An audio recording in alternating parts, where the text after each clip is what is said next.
भूतनी का खूनी बदला। यह कहानी मैंने अपने गांव के ही एक बुजुर्ग जो कोलकाता में काम करते थे उनसे सुनी थी। एक बार की बात है कि कुछ अंग्रेज शिकारी भारत के किसी जंगल में शिकार पर गए। उस जंगल के बाहर एक डाक बंगला था, पर उसमें पहले से ही कोई बड़ा अंग्रेज अधिकारी ठहरा हुआ था। अस्तु इन अंग्रेज शिकारियों को जंगल के बीच बने एक पुराने डाक बंगले में रुकना पड़ा। इस डाक बंगले का रखवाला अपने परिवार के साथ रहता था और डाक बंगले में रुकने वाले लोगों की सेवा करता था। इस रखवाले के परिवार में उसकी बीवी तथा लगभग 14-15 साल की उसकी एकमात्र लड़की थी। एक शाम जब अंग्रेज शिकारी शिकार करके वापस डाक बंगले पर आए तो नहा धोकर पीने बैठ गए। पीने के बाद उन्हें इतनी चढ़ गई कि वे लोग पूरी तरह से बहक गए और उस रखवाले को गोली मारने के बाद उसकी बीवी तथा बच्ची को नोच डाले। इन पापियों को नशे में कुछ भी पता नहीं चला और नोचने के बाद उन दोनों को भी गोलियों से भून डाले और तीनों की लाश को डाक बंगले के पीछे दफना दिए। यह बात आई गई रह गई।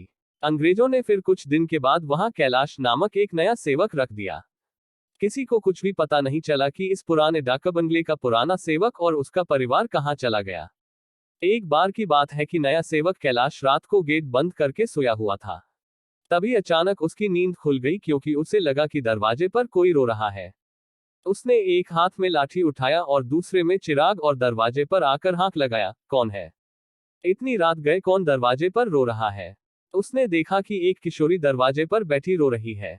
कैलाश उस किशोरी के पास गया और उसके सिर पर हाथ रखते हुए कहा कि बेटी रो मत, अंदर चल। फिर उस किशोरी के अंदर आने पर कैलाश ने उसे पीने के लिए पानी आगे बढ़ाते हुए पूछा कि बेटी तुम कौन हो और इतनी रात को अकेले इस जंगल में क्यों भटक रही हो? कैलाश की इतनी बातें सुनते ही वह किशोरी और तेज फाफक पड़ी। कुछ समय तक तेज तेज रोने के बाद वह थोड़ा शांत हुई और कैलाश को बताई कि वह इस डाक बंगले के पहले सेवक की पुत्री है। फिर उसने यह भी बताया कि कैसे 4-5 अंग्रेज शिकारियों ने उसके पिता को मार डाला और उसके बाद उसके तथा उसकी मां की आबरू को नोच डाला। फिर कैसे उसकी मां तथा उसको भी गोलियों से भूनने के बाद डाक बंगले के पीछे दफना दिया। उस किशोरी की इतनी बातें सुनते ही कैलाश पूरी तरह सहम गया, पर निडरता दिखाते हुए पूछा कि ऐसे कैसे हो सकता है? अगर तू मर गई है तो मेरे सामने कैसे बैठी है? कैलाश की यह बात सुनते ही वह लड़की अचानक गायब हो गई और कैलाश कुछ समझ पाए इससे पहले ही वह उस कमरे की दीवार पर उल्टी टहलती नजर आई। कैलाश यह नजारा देखकर पूरी तरह से सहम गया। फिर अचानक वह लड़की आकर कैलाश के सामने बैठते हुए बोली कि काका आप डरिए मत, मैं आपका कुछ भी बुरा नहीं करूंगी। धीरे धीरे कैलाश का डर जाता रहा और उसने अपने मस्तक पर आई पसीने की बूंदों को गमछे से पोंछ लिया। फिर उसी रात को उस लड़की ने वह जगह दिखाई जहां उन तीनों को दफनाया गया था। कैलाश ने कुदाल से खोदकर उन तीनों के अस्थिपंजर को निकाला। फिर कैलाश ने उस किशोरी से वादा किया कि वह उन अंग्रेज शिकारियों के खिलाफ कोर्ट जाएगा और किशोरी को इंसाफ दिलवाकर रहेगा। कैलाश की बातें सुनकर वह किशोरी रोते हुए बोली कि काका आपको कुछ नहीं करना है, बदला तो मैं लूंगी, बस आप मेरी थोड़ी सी मदद कर दें। फिर क्या? उस किशोरी के बताए अनुसार कैलाश ने बीमारी का बहाना बनाकर उस डाक बंगले की नौकरी छोड़ दी तथा उस किशोरी को किए वादे के अनुसार उस किशोरी के माता पिता की अस्थियों को जला दिया तथा उन दोनों के नाम पर पूजा पाठ भी करवाया। उन दोनों की मुक्ति हो गई, पर लड़की के कहे अनुसार कैलाश ने न लड़की के अस्थिपंजर को जलाया और न ही उसके क्रियाकर्म के लिए कोई अनुष्ठान पूजा पाठ ही किया, क्योंकि किशोरी ने कहा था कि अगर उसके लिए भी पूजा पाठ हो गई तो वह इस भूत ही योनि से मुक्त हो जाएगी और फिर उन दरिंदों से बदला नहीं ले पाएगी। समय बीतता गया और अब उस डाक बंगले में कोई नया सेवक आने को भी तैयार नहीं होता, क्योंकि कैलाश वहीं आसपास मंडराता रहता और नए आने वाले सेवक को भूत ही कहानी सुनाकर भगा देता। कभी कभी वह किशोरी भी अपनी भूत ही कारनामे से आने वाले नए सेवक को 9-2-11 कर देती। पर उस बंगले पर शिकारियों का आना कम नहीं हुआ। वे आते और खुद ही अपनी व्यवस्था करते, पर जो अब आता वह वापस नहीं जाता, क्योंकि उस डाक बंगले में ठहरने वाला हर अंग्रेज शिकारी उस लड़की का शिकार हो जाता। कभी कभी तो ऐसा होता कि वह लड़की किसी अंग्रेज शिकारी को अपने लटकों झटकों में फंसाकर उस डाक बंगले में लाती और रात को अपने असली रूप में आ जाती और डराकर उस अंग्रेज को मार डालती और उसका खून पी जाती। यह क्रम चलता रहा और उस डाक बंगले में मरने वाले अंग्रेज शिकारियों की मौत रहस्य ही बनी रही। अंग्रेज अधिकारियों के लाख कोशिश के बावजूद न हत्यारा पकड़ में आता और न ही मरने वाले अंग्रेज शिकारियों अधिकारियों के मौत का कारण पता चलता।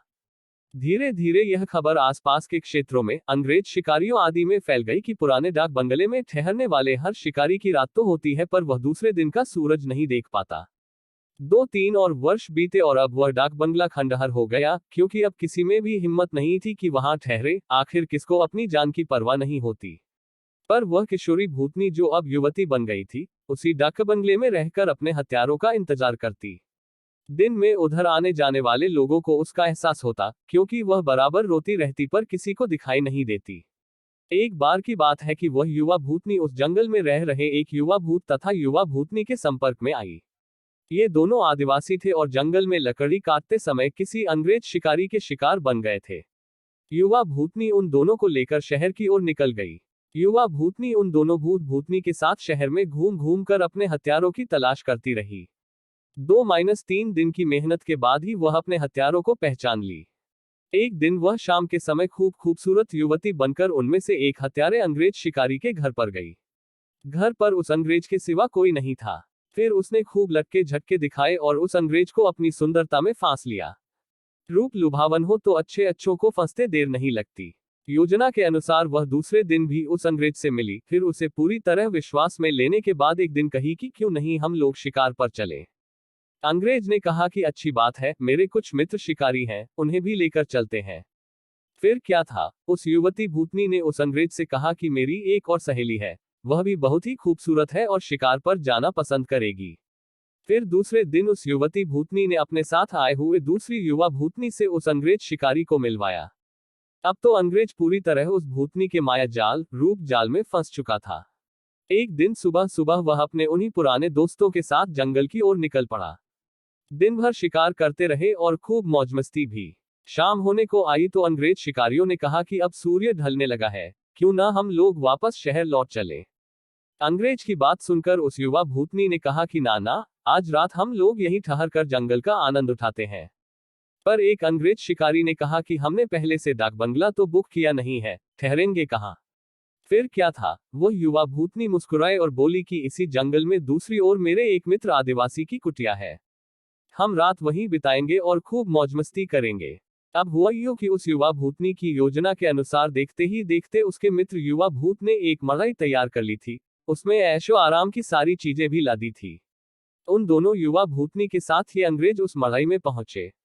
इन अंग्रेज शिकारियों को उस मड़ई की दशा देखकर अजीब लगा, क्योंकि उस मड़ई में महलों, बड़े बड़े होटलों जैसी व्यवस्था थी। रात को पार्टी शुरू हुई तथा साथ ही अंग्रेज अधिकारियों की सिट्टी पिट्टी गुम होना ही।